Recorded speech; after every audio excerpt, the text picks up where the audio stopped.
Hi, and welcome to my tiny little channel about, mostly, wooden ship models. Today I'm going to unbox the Amati 1:65 scale Santa Maria. After taking a break from wooden ships and building a few styrene kits just for a change, I'm ready to get started on a wooden sailing ship again. This is the second of 3 kits in the famous Christopher Columbus first voyage, the Nina, Pinta, and Santa Maria. I finished the Nina about 6 months ago. That kit was an Artesania Latina kit and happily also 1/65th scale. I really enjoyed the quality of materials and fittings in that kit. It went together very well and looks great on my shelf. I've done an Amati kit just recently, the Amati 1:100 Chinese Pirate Junk. If you're interested in my construction of that kit, I made a series of videos documenting my triumphs and struggles. The Santa Maria is a little more in line with my preferred ship type, a European armed merchantman. Let's dive in and see what Amati put in the box. What's in the box? What's in the fucking box? The instructions are very well illustrated. The written instructions are in Italian, but the drawings are clear and look easy to follow. There is a short 1-page front and back English guide, but it doesn't exactly match up to the instructions. Not sure how useful that's going to be. Oh well, the illustrations pretty much stand on their own, and that'll get me through the build. There are some handy close-ups of detailed areas in the deck houses and the deck furniture. Those will help a lot. There's another instruction book in the box with a series of very detailed and clear black and white photos of the build. The framing photos would be very helpful to a novice modeler. The rest of the photos give nice detailed looks at the exterior hull bracing and chain plates, stern castle, forecastle, and other details unique to the ship of the 15th century. I especially like the detailed photo of the rudder showing the pintles and gudgeons. I always struggle with getting those aligned and mounted straight. Along with the booklets, there are 2 large poster-sized sheets with frame and sail plans. Construction of the mast will definitely be easier with these as a resource. Looking at the deck plan, I really see that the Santa Maria was a bit bulky. Her length to beam ratio must be about 3:1. She's a wide body for sure and must have sailed like a bathtub. There's a 1:1 plan for each frame. It makes me remember my first kit about 35 years ago, before laser cutting was a thing, and each frame would have to be traced onto plywood using carbon paper and then cut out with a jeweler saw. If you don't know what carbon paper is, ask your grandpa.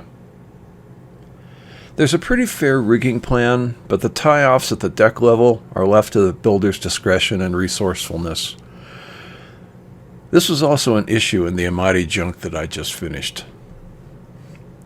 The frames are laser cut and only the tiniest of spots need to be exactoed away to free them. A couple of the void spaces have already fallen free on their own. Gosh, I love technology. If I had to hand cut these, I'd go broke just buying saw blades. The rudder and chain plates are on their very own little piece of wood and they look very clean. The sails are made of linen and stitched with seams and reef lines. The edges are serged to prevent fraying. The stitches look good, but the serging does not scale well. Hopefully the bolt rope will make this less noticeable. I don't want to have to remake these sails like I did with the Chinese junk. I also like the crosses, but I think I may have to learn a bit about embroidery to turn the red stencil into a more impressive decoration. The wood in the kit seems of good quality. There are 3 bundles of planking. The hull is double planked, once for the shape and the structure, and a top layer for looks and accuracy.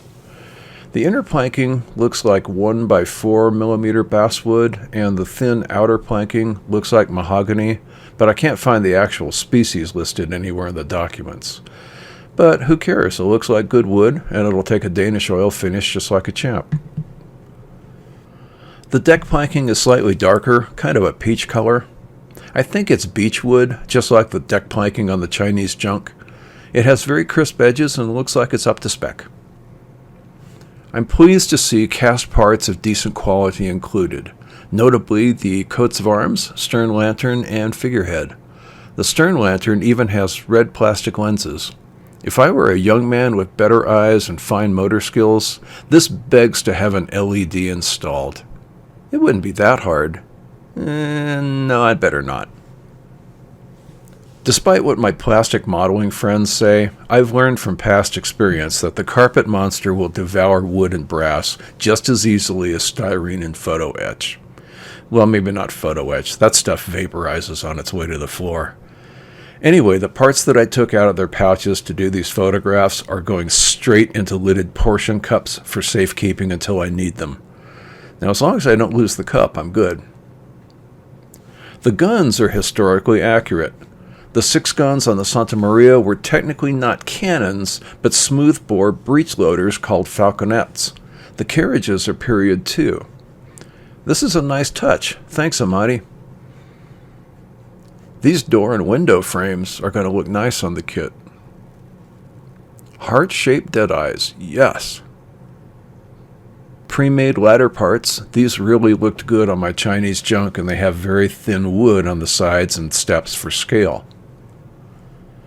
Nice anchors, and look at those pre-made square cross timber pieces. Sure, I could do that eventually, but this is a time saver. The rest of the bits and bobs look like quality as well. I'm not sure what this screen is for. Oh well, maybe they had screen doors. I'll keep it safe until I find out. Rigging line in 3 sizes. Okay, but no anchor hawse.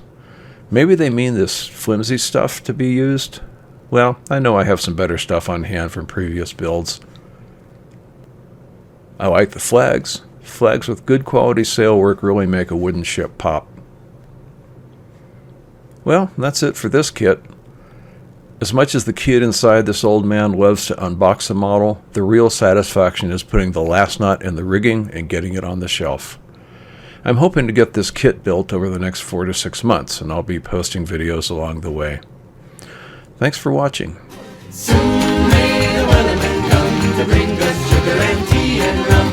One day when the time is done, take our leave and go. No line was cut, no whale was freed, and the captain's mind was not unfree. But he belonged to the whalesman's creed, he took that ship in tow.